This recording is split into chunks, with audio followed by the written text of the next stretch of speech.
your time to do minor things, I'm telling you, you'll be behind the curve constantly. Here's what we learn in sales training. What's major time and what's minor time?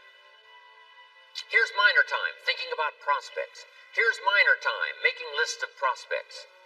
Here's minor time, keeping books on prospects. Here's minor time, going to see the prospect. Here's minor time, evaluating the prospect after you've been there. That's all minor time. Here's major time, in the presence of the prospect. That's major time. And if you took a look, if you're in sales and you took a look at a week, you'd say, my gosh, I'm spending 90% of my time on the minor stuff and so little time on the major stuff in the presence of. How many hours in the presence of in my day? How many hours in the presence of during my sales week? Because the time that really counts is in the presence of the prospect. Majors and minors. Here's another key time management essential. Don't mistake movement for achievement. It's easy to get faked out by being busy. Guy comes home at night all exhausted, falls in the chair and says, oh, I've been going. Here's the big question. Doing what? It's not the going. Some people are going, and they're doing figure eights. Their progress is small. So don't mistake movement for achievement. Here's another one in sales we learned. Don't mistake courtesy for consent. If somebody's pleasant and they nod, you say, oh, they're going to buy. No, they're courteous. You can't mistake courtesy for consent.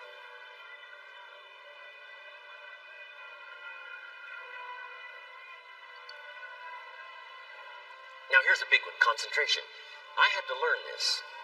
All those years ago, I'm in the shower trying to compose a letter.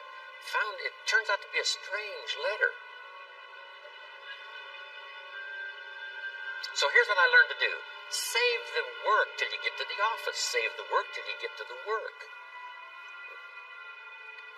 Don't try to get to the office on the way to work.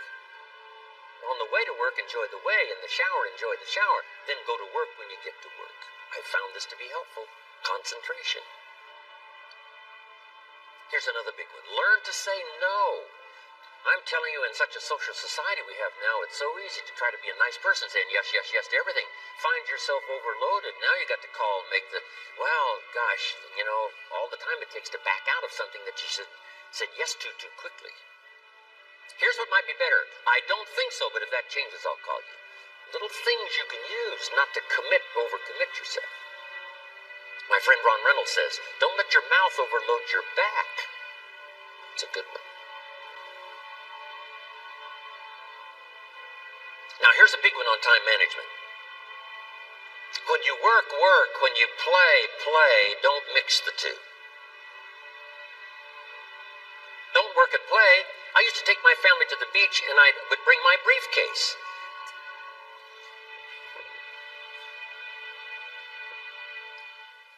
I learned not to do that. Or at the beach, I'm saying I should be at the office. Now my family's upset because I'm at the beach and I'm thinking office. Now when I'm at the office, I'm thinking what? I got to get my family to the beach. So things are not going too well at the office because I'm thinking beach, and things are not going too well at the beach because I'm thinking office. Here's what I learned to do.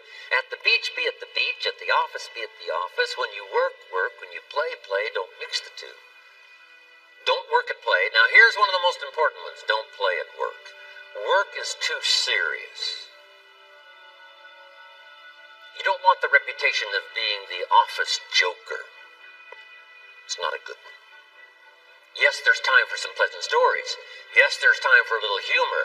Yes, best if it's a happy office, of course. But I'm telling you, you got to be serious about work because you're parting with a piece of your life for the work you do. Your work costs you a piece of your life. Here's what it's called. Serious business. Not grim, not unhappy, but serious. Key. Don't play at work.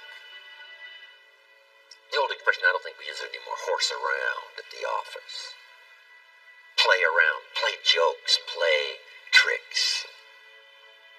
place, not at the workplace. At the beach, yes. At the bar, yes. Somewhere else, not work. You got to treat work with all due conservative passion, because it's leading you to your future. Here's another key phrase: all work is good. You may not like your job, but if it's the stepping stones to get you to where you want to go, you got to appreciate your job. You don't have to have a passion for your job. Here's the ultimate passion: a passion for incredible success in every department of my life. That's the passion. But don't look down on some menial job you have to do to finally get you to where you want to go. No job is menial. No job is not, every job is noble. Training life for pay, making a contribution to society. Next, analyze how you are. And if you have some weaknesses, if you doesn't seem like you can change, here's the key: get it covered. I used to keep promising myself I'd keep the books. Finally, I gave that up. And back then, it only took me an extra $50, $60 a month for some accountant to keep the books. I said, no, I'm going to save the $50. You can't believe what I started losing in productivity because I tried to save the $50. So the key is, a lot of the time you can stay like you are, but just make sure you get it covered. Okay. Next, beware of the telephone and all other systems of communication, especially the telephone at home and systems of communication at home. And here's one of the best lines I've got for you for the weekend: let all communication systems serve you, but don't let them intrude. When it comes time to have dinner with your family, you shut off all systems, unless the ones that can take messages silently. Don't let the phone ring. Don't let anybody intrude, come through the front door, nor the back door, nor through the telephone or any other device. So you can't reach John and his family when he's having dinner. The President of the United States couldn't get through. If you develop that kind of a reputation, father, mother, when we have dinner, when we're visiting and have this time with our family, nothing intrudes. So don't let these clever little devices keep intruding. You've got to have a place that's sacrosanct. It's valuable. You don't let anything in for that period of time. Okay. Isn't that good advice? Excellent advice. Here's the next one. Read all the books. I've only got a few notes here on time management, but if you've got some particular challenges, you run a big organization, a big corporation, you've got some challenges, there's plenty of books. Now, here's what's next. Just be more alert to the things that might be stealing your time. Here's why. Time is like capital. You can't let someone steal your seed corn. You can't let someone steal your capital. And you can't let someone steal your time. You must designate your time. And some of the time that you designate, you must not let anyone steal. Casual time, you might let someone intrude and steal a little bit and take a little bit, but not serious time.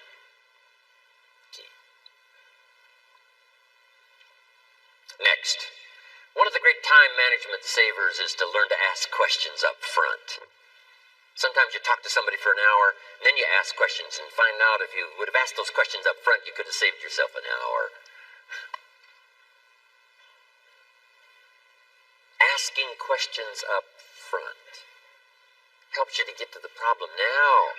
But if you just launch into some discourse, you might waste 30 minutes, waste an hour, when here's what you should have been talking about. After you finished an hour, you say, John, what's really the problem? He said, well, it's something personal. See, that's what you should have been talking about this whole hour. Okay. Next, learn to think on paper. Now we're going to take a break. Some ways to think on paper. One, we've covered one. Solving problems. Take it out of your head and put it on paper. Another one is setting goals.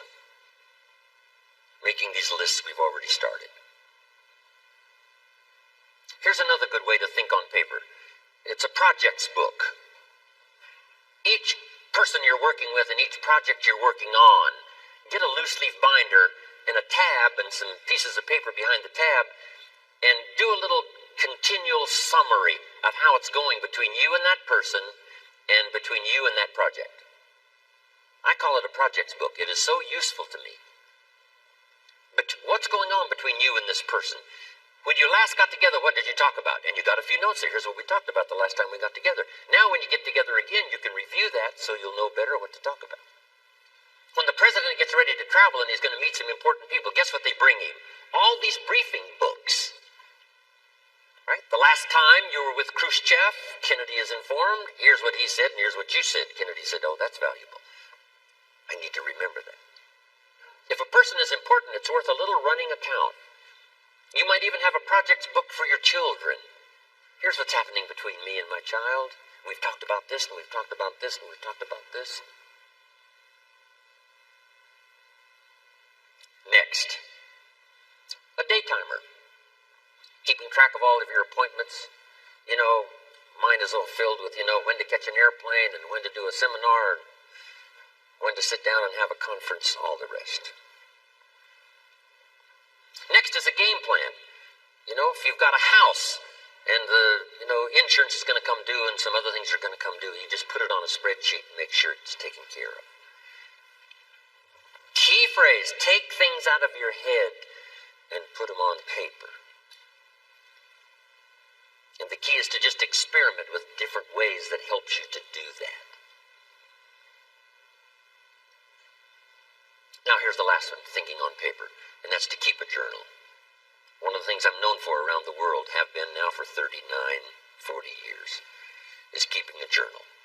Now my journal is not it's not necessarily it's not like a diary. It might be part diary. I'm flying over Ireland and I write down a few little things that impress me. Today I met this person. Wow, what an extraordinary event. Today I conducted this seminar in Rome. 1,000 people stood up and sang for me. I've got a little bit of a diary in there. But here's what primarily your journal is for. Collecting good ideas. A journal is to collect good ideas on your health, good ideas for your business, good ideas for your future, good ideas for time management.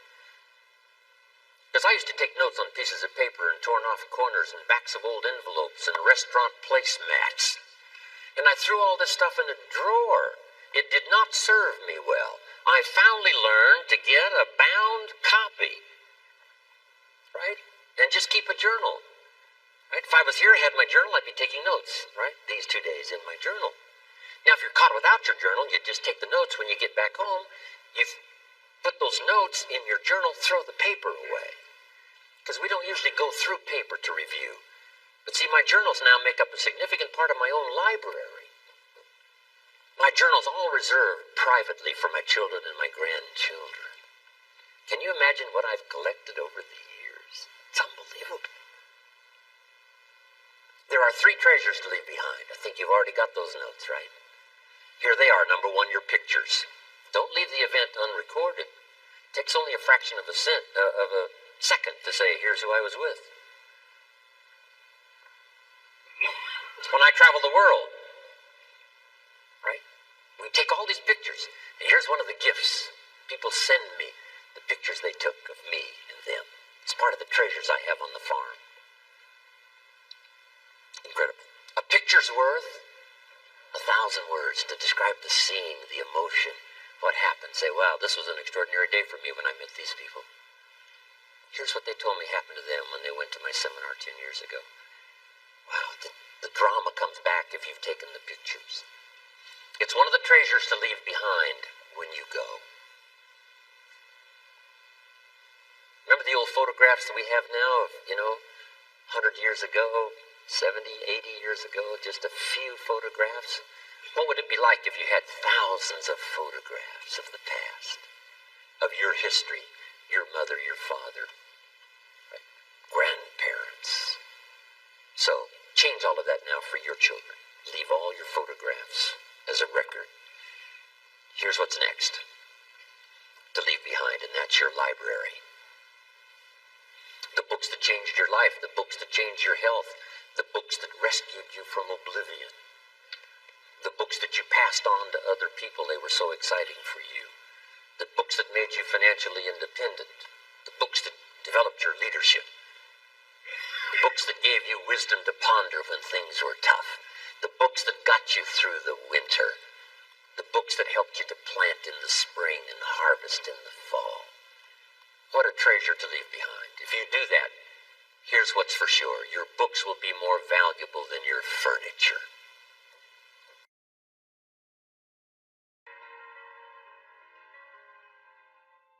Let's get started. The first one is personal development. Now, in illustrating personal development, Mr. Schoaf, my teacher, started with money. You know, money's not the only place to start in talking personal development, but it's where he started, so let me share the thoughts he shared with me back then. Let me share them with you. Here's the best lesson I can give you on economics. It's very simple. We get paid for bringing value to the marketplace.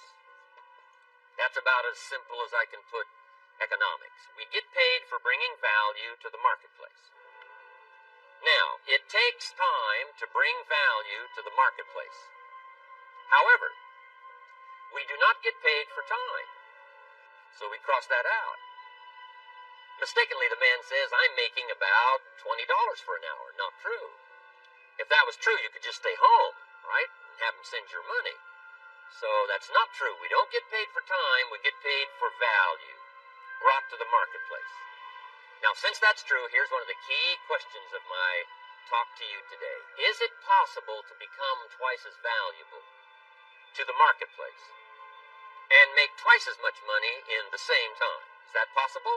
The answer is yes.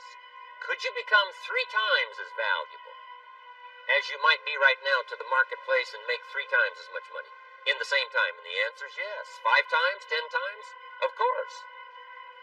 America is unique. It's a ladder decline. It starts down here, let's say, at $5 an hour, and it keeps going up. Top income last year, $80 million. The guy who runs Coca-Cola. Now, that's a heck of a ladder. That's why everybody wants to come here, right? The boat people are not headed for Vietnam. People haven't plotted and schemed for 50 years saying if I could just get to Poland, everything would be okay. Not true. Everybody wants to come to America. And the reason is because we've got the best wind ever blowing in our favor. We've got the best economic opportunity anybody's had in 6,500 years. And all you have to do is understand it and take advantage of it. Now, there's some key questions to ask here. Why would the marketplace pay someone only $5 an hour? Very simple answer. They're not very valuable to the marketplace. Now, we must underline to the marketplace. This person might be a very valuable brother. Yes. Member of the family, valuable. Yes. Valuable member of the church, of course. Valuable citizen of the country. Yes. Valuable in the sight of God. No doubt. We're all of equal value in the sight of God. But if you're not very valuable to the marketplace, you don't get much money. You say, well, it shouldn't be that way. Well, then you got to start your own country. You know, this one's been in process for 200 years, and this is the best we've been able to come up with so far. But here's the key. You don't have to stay here. Now, there was a big debate in Congress last year that this $5 was not enough, should be 6, should be 6, should be 6. But we don't need legislation. 6 is already on this ladder. The next step up. You know, if you work for McDonald's, they'll pay you $5 an hour to take out the trash. If you whistle while you take out the trash, they'll pay you $6 an hour. So we don't need that legislation. You just need to take lessons on how to whistle. Have a good attitude. Now, as you begin to climb this ladder, why would the marketplace pay some people $50 an hour? Answer, evidently, they must be more valuable to the marketplace. 10 times more valuable. And is that possible for someone to be 10 times more valuable and earn $50 an hour instead of 5? And the answer is yes. That's what America is all about. Now, why would the marketplace pay some people $500 an hour? Evidently, this person must be much more valuable to the marketplace. That's what's important to understand, to the marketplace. And would the marketplace pay one person $80 million for 1 year's work? And the answer is, of course. If you helped a company make $1 billion, would they pay you $80 million? I'm telling you, it is possible. And that's why America is so exciting. That's why this financial ladder is so exciting. It's possible for all of this to come true for all of you, no matter where you start. As a student in school, just getting started out there in the workplace, this is all possible for you.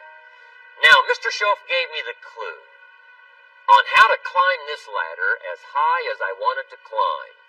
Now, we're talking primarily economics here. There's a lot of other ways to become valuable to your family, valuable to your friends, valuable to the community, valuable to the team, right? Valuable to the team effort, valuable to the concert.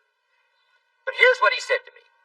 In climbing this ladder economically, all you have to do is work harder on yourself than you do on your job. Once I heard that, it made sense to me. I kept hoping that everything else would change around me, found out that if I went to work on myself, worked on my skills, worked on my language, if I became better than I was each year, if I grew in skills and language and vocabulary and competence, then I would become attractive to the marketplace. Not very long ago, a company called me and said, Mr. Rohn, we're expanding internationally. We'd like to have a bit of your expertise to help us. Would you give us a bit of your time? We'll add some millions to your fortune. And I said, okay. And I thought later, isn't that interesting? They would call me. Then my second thought was, of course they'd call me. Who else would they call? I can get the job done. Now, what a contrast for me, farm boy from Idaho, raised in obscurity, parents of modest means, broke when I was 25. How come I would get a telephone call and someone offer me a lot of money to help them in expanding around the world? Simple answer, evidently. Something happened to me between age 25 and where I am today. And I can tell you where it all started. From my teacher, Mr. Schoaf, who said to me, we don't have to change what's going on out there. That's the wind that's blowing. All we have to do is change what's going on in here. And now there's several ways to do that on personal development. And let me give you those ways. Here's the first one. We must learn from personal experience.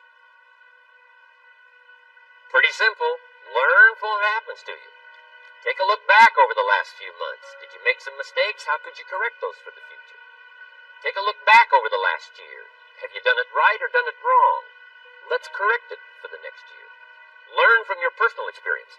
Mr. Schoaf asked me when I first met him, he said, Mr. Rohn, how are you doing? You've been out there now 6 years. And I said, I'm not doing very well. He said, I suggest you not do that anymore.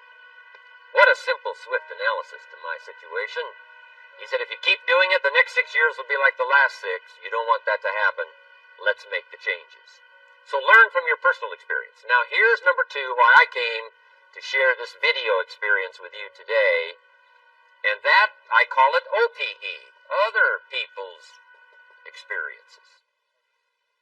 That's me, other people. That's your teacher, other people. That's your friends and colleagues, other people. The people you meet that can pass along to you their experiences, what's happened to them, the mistakes they made, how they corrected them, how they changed their health and changed their bank account and changed their income and changed their future. That's it. Other people. Now, there's 2 kinds of people to learn from. One is failures. It's too bad failures don't give seminars, right? That would be valuable. Bring your notebook. Have them tell you how they lost it all and threw it all away, threw their health away and threw their friendships away and things didn't work out well. That would be valuable. But now then we must also learn from positive people that have done well. They've got the health, and so we ask them, how did you become so healthy? They've got the skills, so we ask them, how did you become this skillful? They've got the income, so we ask them, how did you get here in such a short period of time? So now here's what's important in personal development. In learning from other people, we learn, number 1, by observation. We learn what we see. We watch people that are successful in what they do. In sports, we watch their disciplines. In business, we watch their disciplines by observation, what we can see. The reason I created this video was something that you could see someone's experiences translated for you. Second, we learn by what we hear. I've got some of my lectures on cassette tape, so you can take them with you wherever you go and learn by listening. Turn your car into a mobile classroom and listen. And then listen to the sermon on Sunday morning. Listen to the lectures. Listen to the teacher. Listen to someone who's got something good to say. And then number 3 is vitally important on personal development, and that is read all the books. All the books you can possibly read in your lifetime. Mr. Schoaf got me started on my library. I've got one of the better libraries. Haven't read everything in it, but I feel smarter just walking in it. My library. At least I was smart enough to buy it. Now I got to be smart enough to read it. And then, of course, I got to be smart enough to decide what's valuable and then do it. But this one is very important. Become a good reader. Some books that helped change my life. Mr. Schoaf recommended, of course, the Bible. And my parents made sure I was a pretty good scholar by the time I was 18. That's been so beneficial for me, drawing from those illustrations, reading about those stories, people who made it and people who didn't make it, and what the difference was. And then other books that helped to really change my life. One called Think and Grow Rich by Napoleon Hill. And then a book that helped me become financially independent by the time I was 31. And that book is called The Richest Man in Babylon by George Clason. And I'm going to share a little bit of that book with you when I get to financial independence today, our 3rd subject. But I started reading the books, attending the classes, making sure that I got in front of people that had something good to say. And then I started keeping a journal. One of the major things my teacher taught me was to keep a journal. He said, don't trust your memory. If you hear something good, just make a little note and write it down. Now, at first I took, notes on pieces of paper and torn off corners and backs of old envelopes. And it didn't serve me well, thrown in a drawer. Then I learned to keep a journal, a bound copy of all my notes. So I would suggest you do the same. Things that impress you, a poem that impresses you. When you attend a class, some of the ideas that impressed you, jot them down. You read something in a magazine, right? Some ideas. Take those out, put them in your journal. Keep a good journal. The rest of your life, this will serve you well. My journals make up a significant portion of my own library. And if you saw my library and saw my journals, I tell you what you'd have to say. This is the library, and these are the journals of a very serious student. No wonder Mr. Rohn is invited to lecture and speak on his experiences around the world. So I want the same thing to happen to you. Value captured, that you can resort to later, go back over it and review it, and let it become valuable to you. So that's my first subject, personal development. Work harder on yourself than you do on your job. Develop the skills. Learn the lessons. Take the classes. Absorb all that is being taught to you these days. And then later on, of course, you can sort it out, what's valuable to you and how to refine it for your business and for your life and for your future. But the main thing is to get it and start this process of personal change, personal development. And let me say it one more time. If you will change, everything will change for you. You'll never be the same. You'll keep growing. As you look back on a few months, look back on a few years, you won't believe the progress you can make. Economically, your relationship with your family, your friends, and whether you're in sports or economics or whatever, I'm telling you, that whole process of committing yourself for personal change, personal value, can really make your life unique and worthwhile. Now let's cover the second subject, on setting goals. Mr. Schoaf gave me some tips on setting goals that changed my life forever. And I want to share those with you.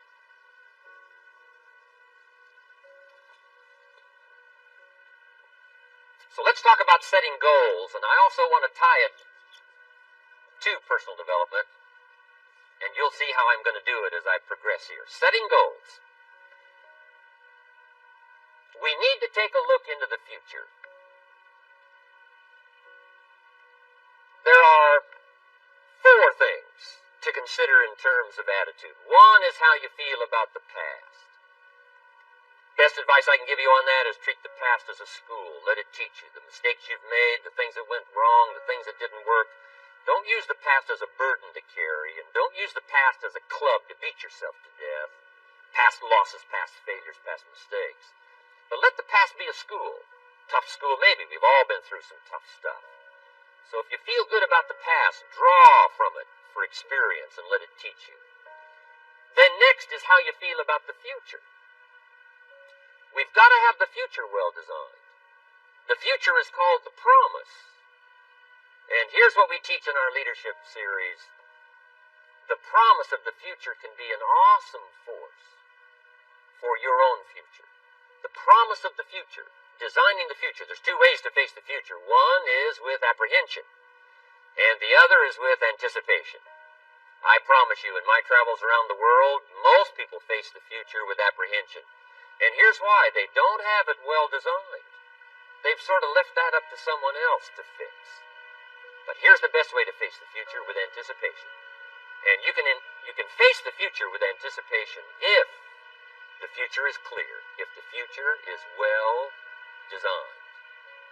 And I would like to have you consider some thoughts with me that help me to really change my future by giving it some thought and some consideration. And here it is. In setting goals, it's very simple. Number one, decide what you want. You just take a little time. You sit down and say, what do I want? What kind of skills do I want? What kind of income do I want for the future? What would I like? Where would I like to go? Places I'd like to visit. Habits I'd like to acquire. Skills I'd like to have. You just take a little time to think about what you want. Economics, friendships, people you'd like to meet, places you'd like to go. You just take some time. And then I suggest, when you've thought about what you want for the future, make a list.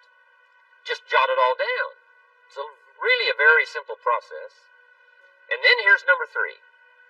Keep all the old lists. I'm telling you, this served me so well, keeping my old list of goals. I look back now 10, 20 years ago at goals I set, lists I made, and I smile now because here's what I thought was so important, 20 years ago.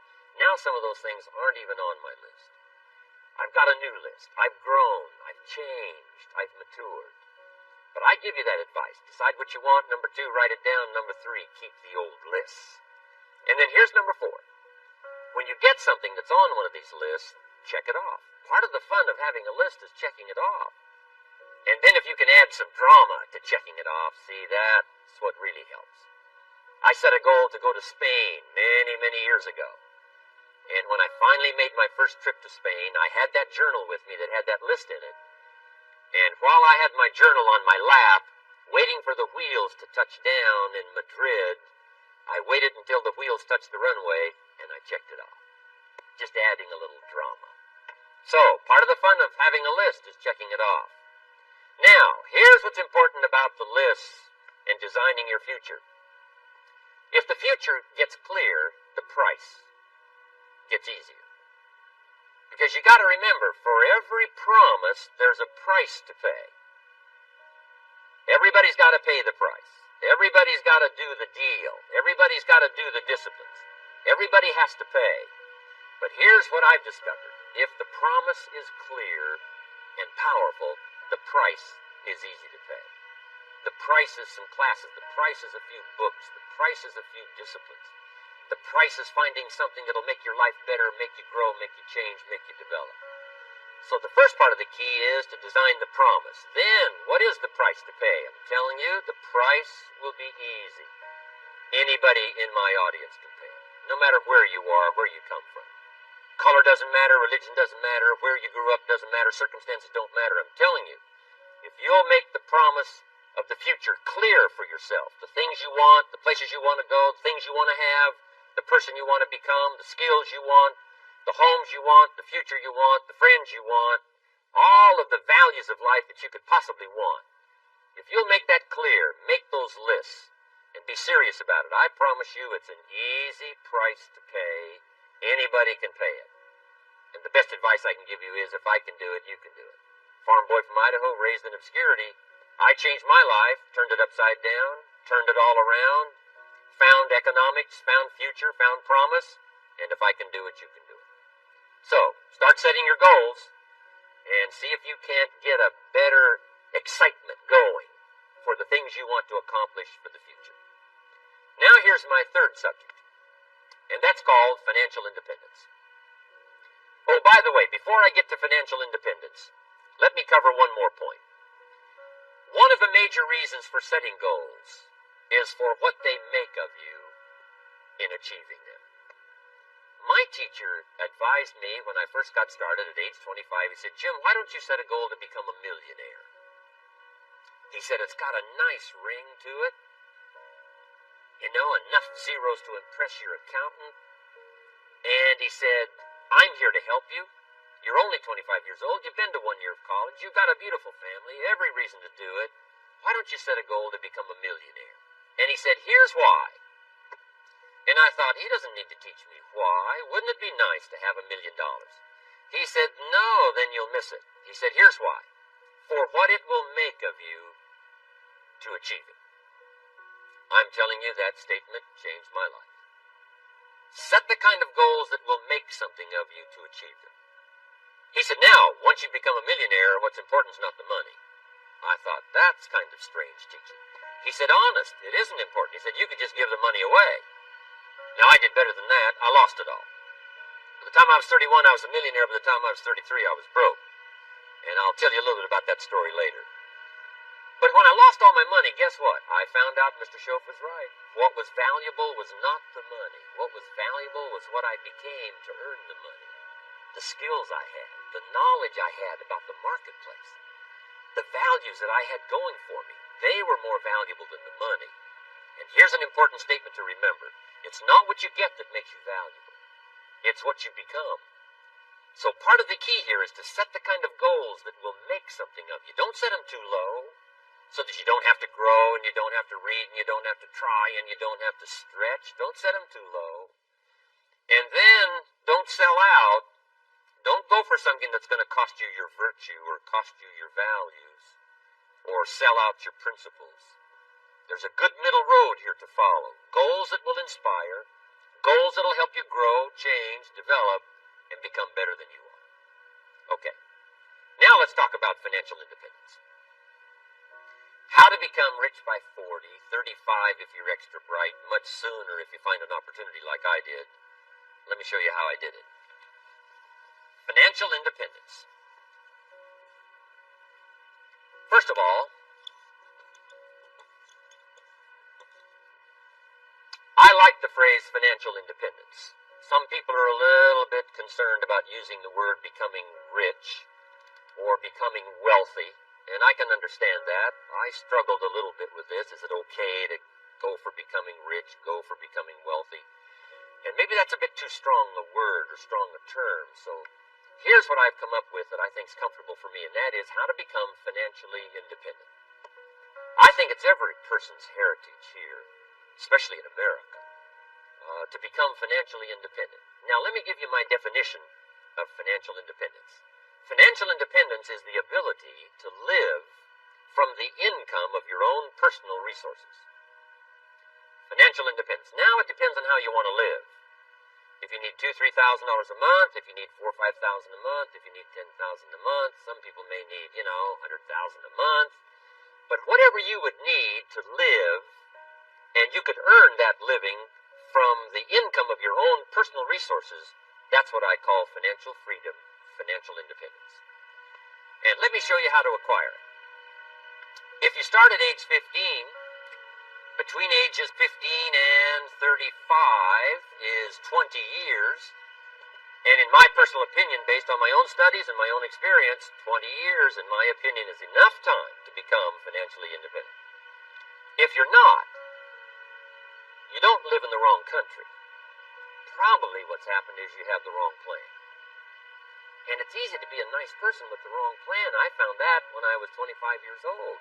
I was broke at age 25, and I was a nice guy. You would have liked me.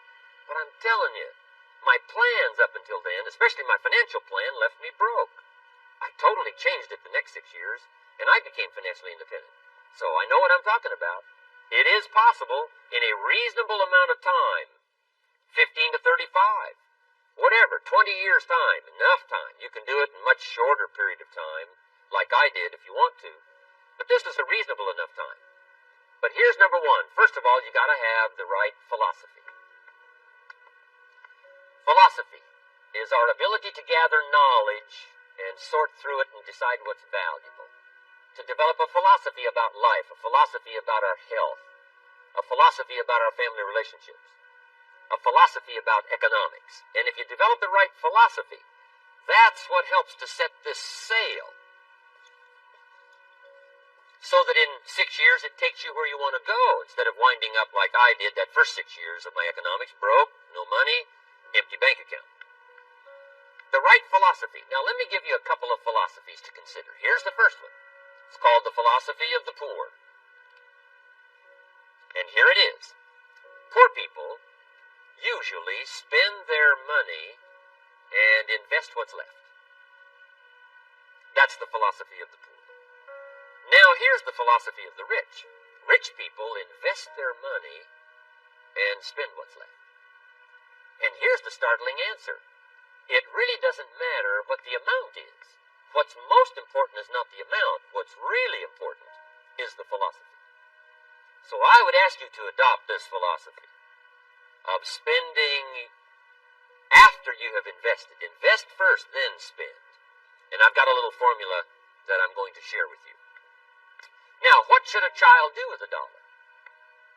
I mean, there's a lot of debate going on, I'm sure, across the country on what a child should do with $1. Here's one opinion. It's only a child and it's only $1. What difference does it make? Well, in my opinion, it makes all the difference in the world. A person's economic future starts with a child with $1. Somebody says, oh, no, you're only young once. Let him spend it all. Well, when would you hope that would stop? Somebody says, well, wait till he's 50 and broke like me and then he'll learn. Well, no, we don't want to wait that long. If I would have known earlier than age 25, I would have changed. In high school, if they would have had classes called Wealth 1, Wealth 2, I'd have taken both classes. I would not have waited until age 25. So, the earlier the better. So, what should a child do with $1? Here's the simple premise to begin with. Don't spend it all. And if a child wants to spend the whole $1, you got to say, hey, don't spend it all. Don't spend it all. They'll say, why not? It's my $1. I earned it. You say, I know you earned it, but don't spend it all. They'll still say, why not? Say, let me show you why not. So you put him in your car, take him to the other side of town, and show him where people live that spend the whole $1. Just drive him around. Kids learn best by visual. Just drive around and say, would you like to live here? Kid says, no. Would you like to live like these people live? Kid says, no. Then you can't spend the whole $1. So, kids will get the message. So, take them to the other side of town, show them around, unless you already live there, and then just show them around. Anyway, don't spend the whole $1. Now, let me give you my best view of what to do with $1. And I promise you, if you started at age 15, now if you're over 15, right, you've still got plenty of time. You still got 20 years. If you're 30, you still got 20 years. I mean, you still got plenty of time to start what I'm about to share with you. What to do with $1. Here's my first bit of advice. Never spend more than 70 cents. Never spend more than 70 cents. Now, you got to pick some number, and the number you pick is going to be determined by your philosophy. It's going to be determined by what you've been taught or your experience teaching yourself. When I first met my teacher, Mr. Shove, I was at about 110% of each $1. I'm down at budget finance, hawking my furniture in my car one more time. And then I learned a whole better formula for financial independence. Number one, don't spend more than 70 cents. Now, kids say to me, well, okay, what do I do with the other 30 cents? And here's what I teach them. 10 cents for charity. Charity or church, or helping people that can't help themselves. 10 cents to support worthy projects. Projects that you feel good about. 10 cents out of every $1.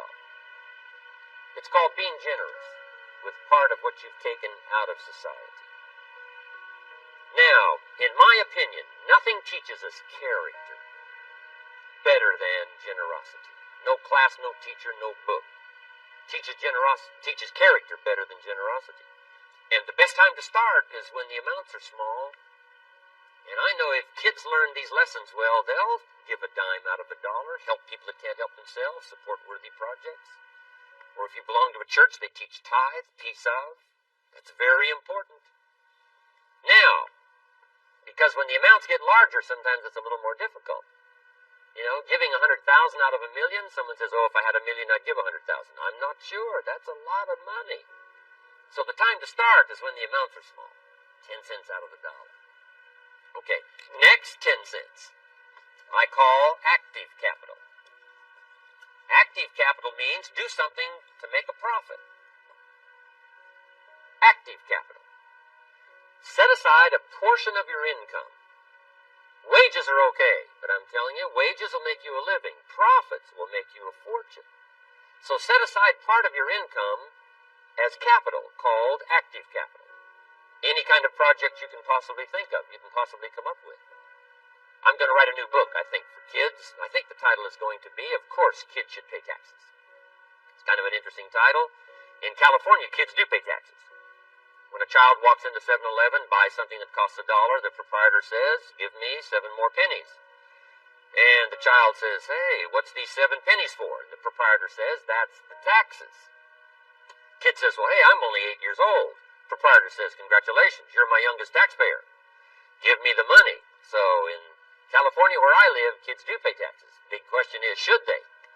And my book will answer that question. Of course, kids should pay taxes. Nothing is for free.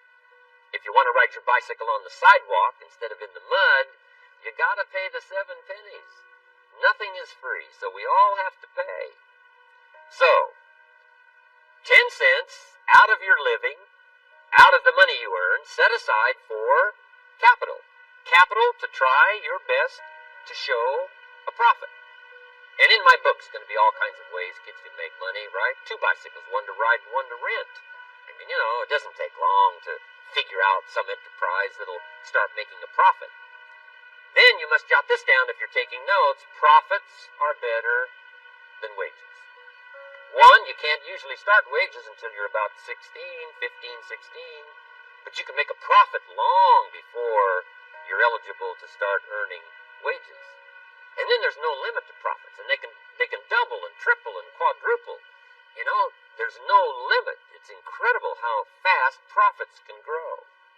So profits are better than wages. Wages make you a living, profits make you a fortune.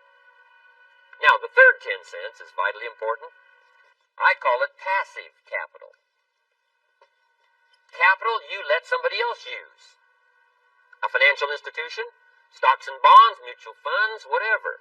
Let someone else use it, you furnish the money, they use it to make a profit, but they pay you for the use of it called interest. And here's one of the things that'll make you financially independent fairly quickly, and that's called compound interest. And this is how you get it. Letting someone else use a portion of your money, your substance.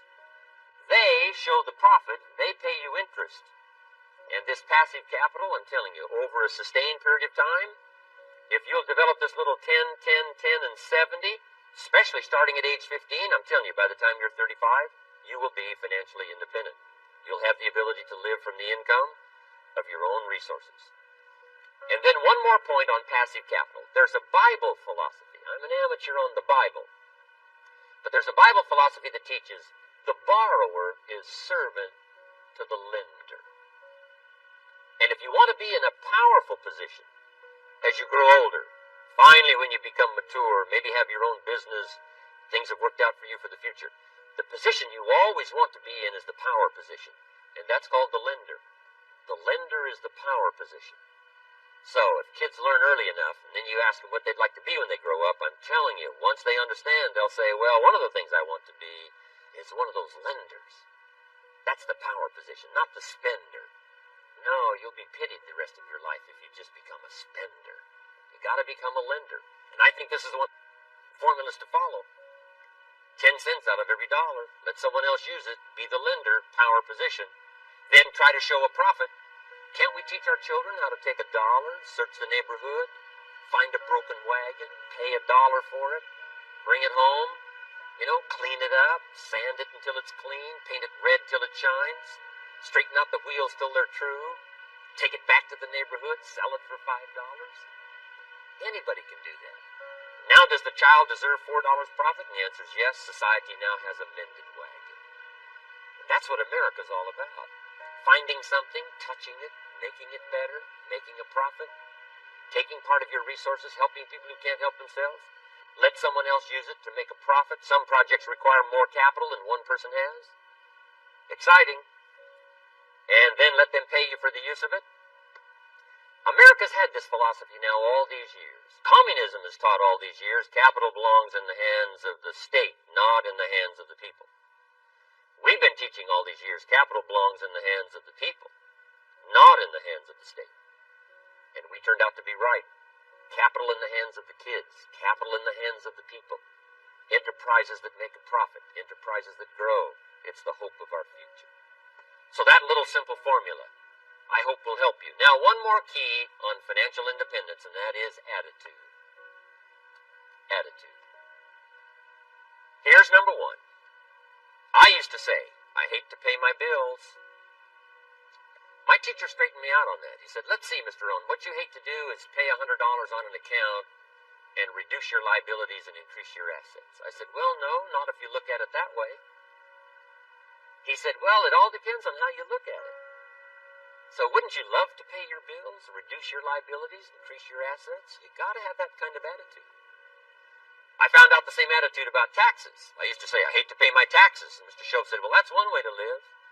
But don't you understand? Taxes is how we care and feed the goose that lays the golden eggs. Wouldn't you want to do your share? Someone says, yes, but the goose eats too much. Probably true. But hey, we all eat too much. We all need to go on a diet. Better a fat goose than no goose. So I finally became a happy taxpayer. Now, I think taxes are too high, so I'm working to get taxes lowered for our economic future. But then, whatever they turn out to be, I gladly pay, do my part, because that's what makes the whole system run, each of us doing our part. Now, I want these three subjects to be valuable for you. I want them to have meaning for you. I want you someday to be financially independent. I want you to have the personal development so that you feel good about yourself. If I had a chance to meet you someday, I'd like to have you show me the list of goals that you've got started and say, Mr. Rohn, here's some I've already checked off. Here's the books I'm reading. Here's what's happened. I'm developing the skills. I'm better this year than I was last year. I've got more self-confidence. My skills are developing. That's what I want for you, and that's why I took the time to come and share in this video message with you. I do seminars all around the world, but this is one way that I can reach out and touch you in case you can't come to my seminars, wherever I am. Maybe this video will reach you somewhere, and it'll have an impact on your life. And what I'd like to do is later hear about it, a letter, phone call, or to have a chance to meet you in person. And now I'd like to leave you with these 4 questions, called questions to ponder. These questions were valuable for me, and I want to make them valuable for you. Here's the first one, why?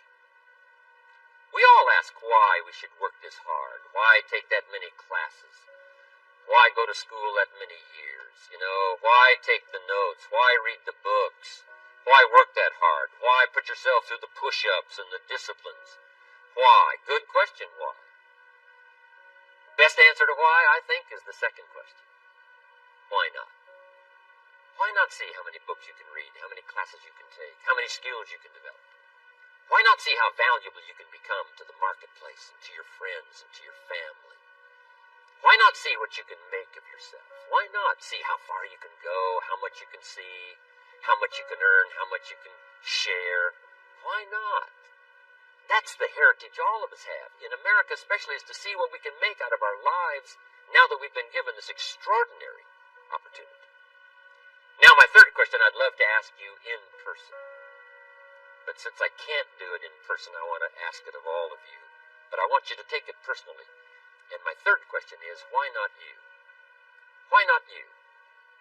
With good self-esteem. Why not you starting to change and setting goals? Why not you starting to make progress toward financial independence? If I can do it, you can do it. I wished I had a lot more testimonials here today besides mine. A whole steady stream that would come by and tell you their story. Someone who started with nothing, finally run a big enterprise. A mother who was on welfare, now she owns her own business. In addition to my story, I wish I had a lot more. And if all of them told their story, guess how they would probably wind up their story? They'd probably say, just like me, why not you? If we can read, you can read. If we can change, you can change. If we can figure it out, you can figure it out. If we can turn it around, you can turn it around. There isn't anything you can't accomplish. That's what those testimonials would say. And so I want to say it to you personally. Why not you? You've got the brains. You've got the stamina. You've got the vitality. You've got the interest. You've got your life ahead of you. You've got the future. You can do it. If anybody can do it, you can do it. If one of us can do it, hey, we all can do it. And now here's my last question. Why not now? This is a good time. As the 20th century starts to wind down a few more years as we get ready for century 21, what a good time to set your goals, work on yourself, work on your skills. What a good time to get it together. What a good time to start this process. Personal development, growing, changing, developing, having a good plan for your money and for your life and for your future. Why not now? And I hope I have a chance to see you one of these days and share with you the experience, the reaction, response you might have had from my message today. And until I get a chance to see you on this side of the world or the other side of the world, in some school or some seminar, or maybe I'll come and speak for a company that you work for someday, I hope I get a chance to meet you. Until then, I wish you the best. I want all that I've... This is a good list that I've put together, inspired by a couple of others and my own contribution, and I'd like to share this list with you. First, learning the power of purpose. A person who has purpose in their life, they have something to go for, some meaning. One writer described it, for some people it becomes a magnificent obsession. And for you and I, maybe it doesn't need to be that dramatic as a magnificent obsession. But it has to be something that does something to us, something that pulls us, especially into the future. You know, there are many influences on us. One is the influence of the past. Some people are always pulled back by the past. Some people are always pulled aside by the distractions. But here's what's powerful. If you have a list of high purpose in your life, it pulls you toward the future. And the more powerful the purpose is, the stronger it pulls. And here's the other great advantage if you have purpose for the future. It pulls you through all kinds of challenges and all kinds of difficulties. If you don't have these strong purposes for the future, it's easy to get swallowed by a bad day. It's easy to be almost annihilated by a poor month. And it's easy sometimes to almost disappear beneath the waves of a year that goes backwards if you don't have something to pull you beyond that year. So if you want something to pull you through all kinds of challenges, all kinds of difficulties, and things that come at you, you got to have something on out there, beyond today, beyond next week, beyond next month, beyond this year, that pulls you into the future. And the clearer it is, the stronger it pulls. The more dynamic it is, the more it affects your life, your spirit, your heart, your soul. It also creates imagination. It gets your mind working on how to achieve that purpose. And if your mind will work, and if your heart works, and if your spirit works, and if you have good input, like good ideas, I'm telling you, there isn't anything you can't accomplish. So that's one of the great powers that'll make a variable of you, and that is purpose. Here's the next one, self-confidence. Where does self-confidence come from? And this is the best advice I can give you on that. Not neglecting, first of all, the small daily disciplines. Self-confidence really comes from feeling good about yourself. And one of the best ways to feel good about yourself is at the end of the day to know that you poured it on. You did your best. If you conducted a meeting, you did the best you could. If you made a phone call, it was the best phone call you could possibly make. If you wrote a letter, it wasn't a casual letter, it was your best letter. At the end of those kind of days, when you feel good about yourself, self-confidence starts to rise. You know that if you can have this kind of a good day, you can have another one the next day, and those days become the weeks become the months, and the month becomes a powerful year. Self-confidence comes from the lack of neglect. If you will not neglect to do the small, daily disciplines, that's where self-confidence comes from. Part of good health is self-confidence. I know I'm going to be healthy. I take the Herbalife products. I eat the apple a day. I walk around the block. I do the jogging on the beach. At the end of the day, when you've really poured it on and you've done all the stuff, self-confidence grows. That self-confidence affects your health. It affects your future. It affects your psyche. So this is true. One of the great powers is self-confidence. Self-confidence means willingness to do whatever it takes to achieve. Some people say, well, I'll do it for a little while and see what happens. You know, I'll try a couple of things. If that doesn't work, I'm out of here. And all of us know that that kind of person doesn't have much of a future. But if you're willing to do whatever it takes, if I have to learn a couple of things, I will learn those things. If I got to learn 5 or 6 things, I'll learn all 6. If I have to take an extra class, I'll take an extra class. If I've got to read the books, I'll read the books. If I have to consult with people who know more than I know, I will do the necessary consulting. Whatever it takes, I will do. That starts to develop unbelievable self-confidence. Self-confidence also comes from the ability to rise above your circumstances. To rise above what happens, the petty little things, the discouraging things that would sink everyone else's ship except yours. That would cause someone else to quit early in the day, but you keep going. That kind of willingness to overcome all circumstances, whether it's the little challenges or the big challenges, if you're willing to do that, I promise you, this kind of power will work for you, and in you, the variable, it'll make a difference.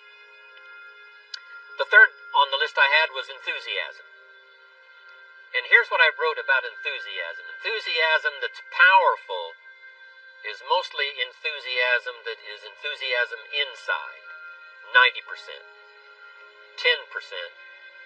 outside. We all know what the enthusiasm is like when somebody lets us see their enthusiasm, which is like the 90%, and only 10% of it is inside. But the enthusiasm that really affects people is not just being loud, but the enthusiasm that runs deep, the enthusiasm that comes from deep inside, created by self-confidence, created by purpose, created by genuine willingness to help other people. That kind of enthusiasm, knowing that you're going to get the job done, knowing you're going to affect people, knowing you're going to have testimonials flowing in from all kinds of directions, that kind of enthusiasm. A lot of it is quiet, a lot of it is unheard, and the 10% that's heard, it rings a bell. People call it genuine enthusiasm because they know that what you say in the outward display of your enthusiasm is only a small tip of the iceberg of the enthusiasm you feel inside that really motivates you to do the best job you can. Next on my list to help you become the powerful variable is expertise. Wanting to excel in all of the skills and settling for nothing less than an outstanding performance. If you're willing to be the best in your field, if you're willing to demand of yourself excellence in skills, to be the best that you can possibly be. In the training, do the best you possibly can. In doing a workshop, do the best you possibly can. Developing the skills of using your personality, developing the skills of language, developing the skills of influence, developing the skills of organizing. If you're willing to be an expert in all of the skills, Herbalife has the way for you to invest those skills and not only make a handsome living, not only make a lot of money, but if you would so desire and if it would be your purpose, a chance to make your fortune. Expertise, excellence in skills. Here was the next one on my list, making a powerful contribution to you, the variable, and that is preparation. Well prepared. And preparation, of course, involves a whole lot of things. A big share of our life is preparing, getting ready. When we go to the first grade in school, we're just preparing for the second grade. After we've finished 2 grades, the 2 grades prepare us for number 3. Sometimes it seems like a long, excruciating time. And the time will just seem like it'll never come when we can finally have the performance that we really want. But it takes time to prepare. It takes time to get ready. And the decisions you make in the preparation time, those are the decisions that last for a lifetime. Preparing to have a good day. It's that preparing, maybe the night before, maybe the couple of days before the day that you're going to put everything together. The preparation for a meeting means that you've taken it serious. The preparation for doing a workshop means you're serious about the workshop. You want to make the best contribution. That kind of preparation is important. But here's preparation that's very vital, and that is to prepare yourself for success. Life seemingly does not wish to waste success on the unprepared. Life says, why waste a fortune on this person?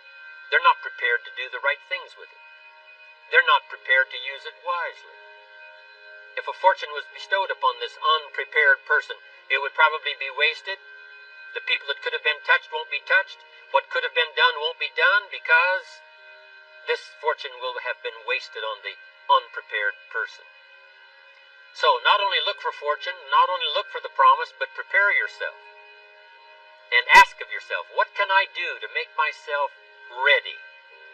Because remember, life was designed not to give us what we want, not to give us what we need, but life was designed to give us what we deserve. Every value in life must be paid for, and those that pay are the ones that get it. It says those that give receive. Someone says, I wish to receive, I wish to receive. You don't have to concentrate on receiving. Just become a good giver. It says those that search will find. Someone says, well, I need to find some good ideas to help change my life for the future. Then to find good ideas, that doesn't come because you need them, it comes because you search for them.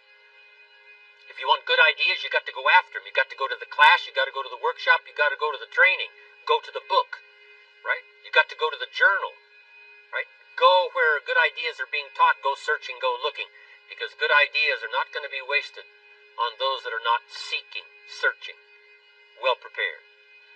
So, prepare yourself to be ready for fortune when it comes, to be ready for challenge when it comes, to be ready for opportunity when it comes.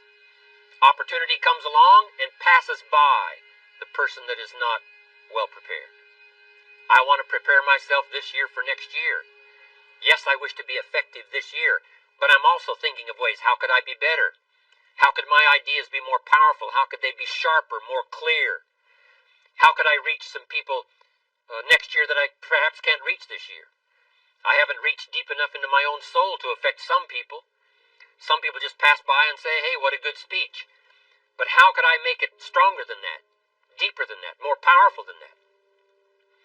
I cannot be as powerful as I could be next year.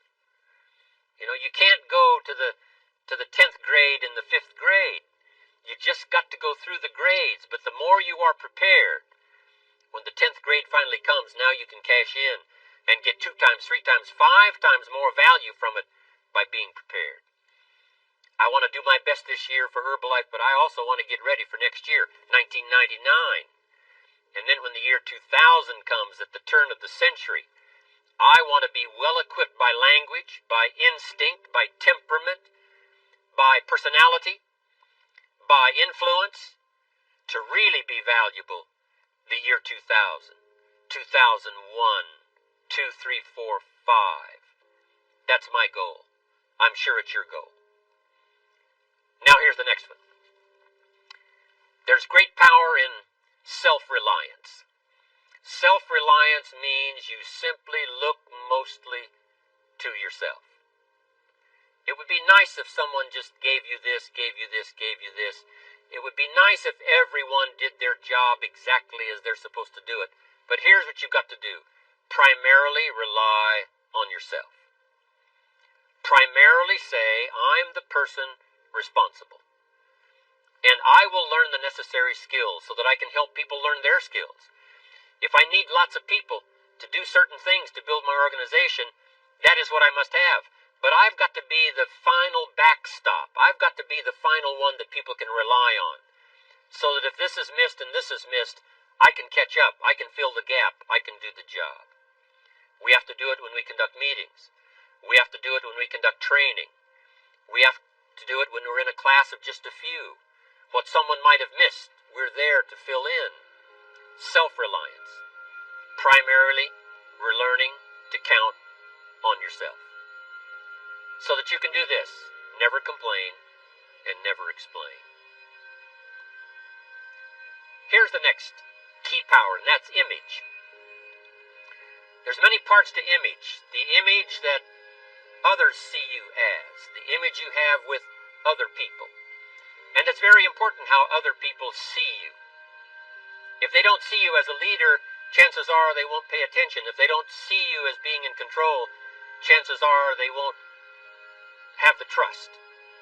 If they don't see you as knowing where you're going, what you want to accomplish, they probably won't follow.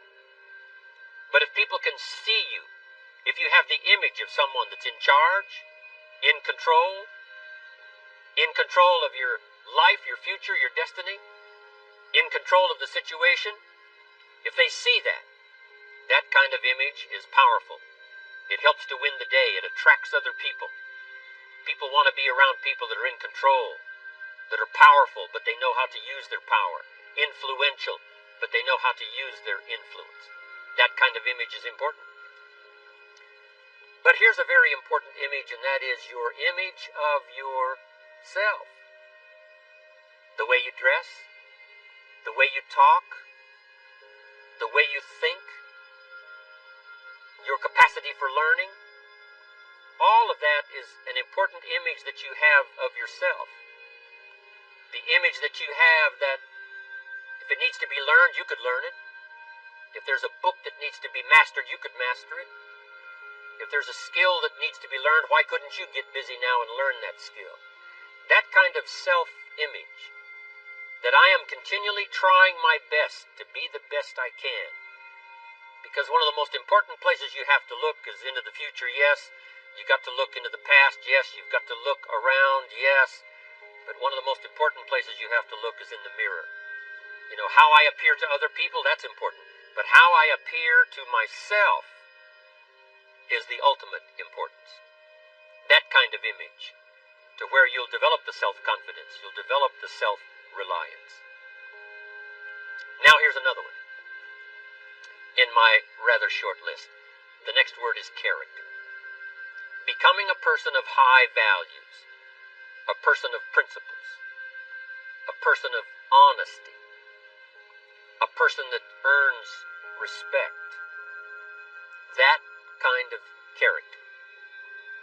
It took character when Mark started to put the marketing system together.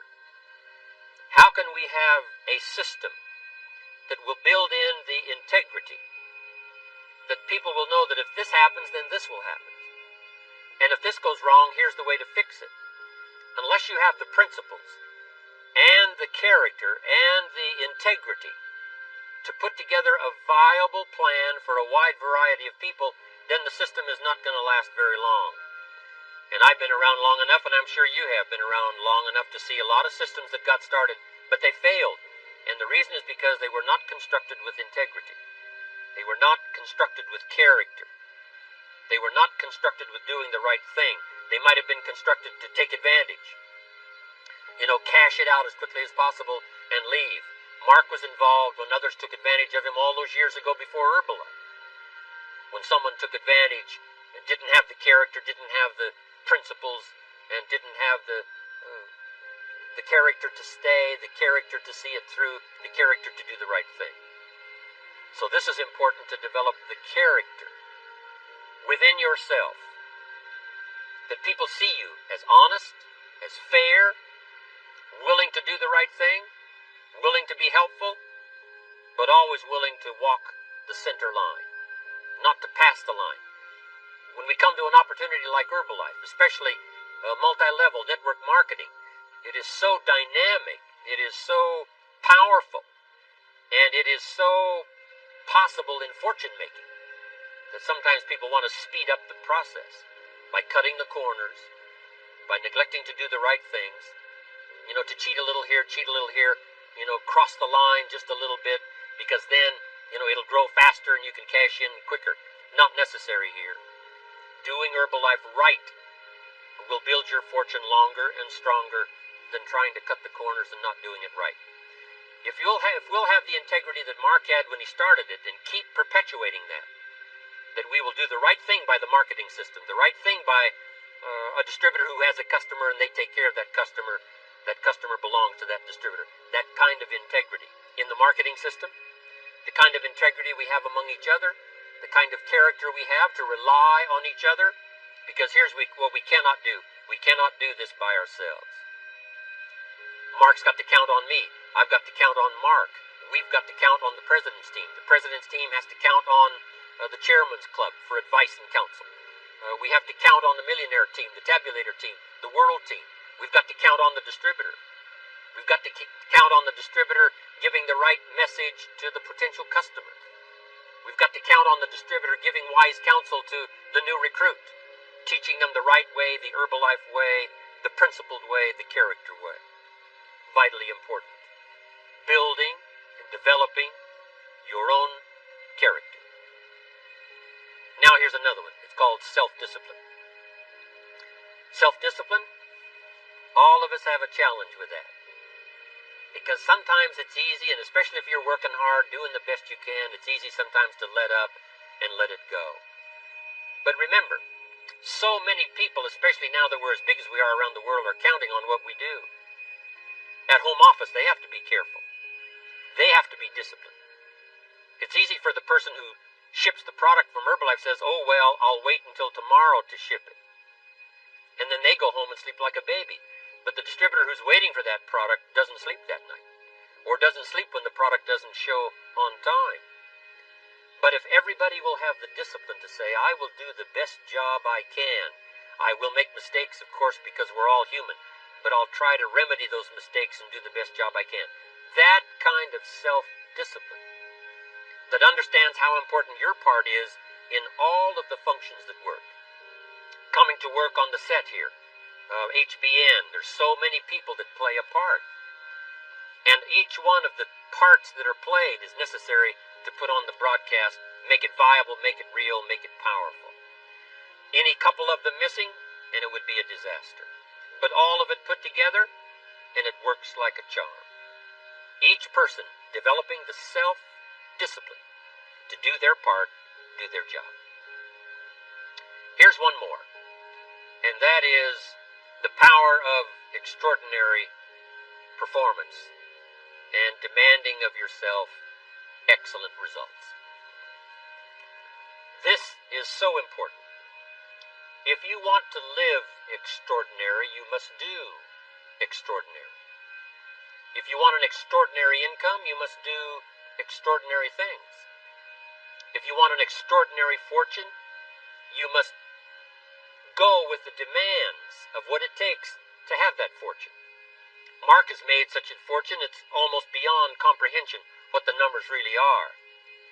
But guess what he has the satisfaction of knowing? He earned it all. If he'd have been lax in the performance, Herbalife would not be here these 18 years later. Herbalife would have been a footnote in multi-level history. But because he performed year after year, the 3rd year and the 5th year, and the 7th year and the 10th year, and the 12th year and the 15th year, and now performing well in the 18th year, I'm telling you, that's what makes it such a viable fortune for Mark personally, of course, because he did the job. If we would ask of ourselves that kind of performance, and you've got to ask it of yourself. I can't ask it of you. I would try to inspire you. I would try my best to share with you what it might taste like, what it's like to finally make your fortune. It happened for me. But here's what you must do. You must demand it of yourself. Society does not demand that you not have a heart attack. But if you want to escape having a heart attack, you must demand it of yourself.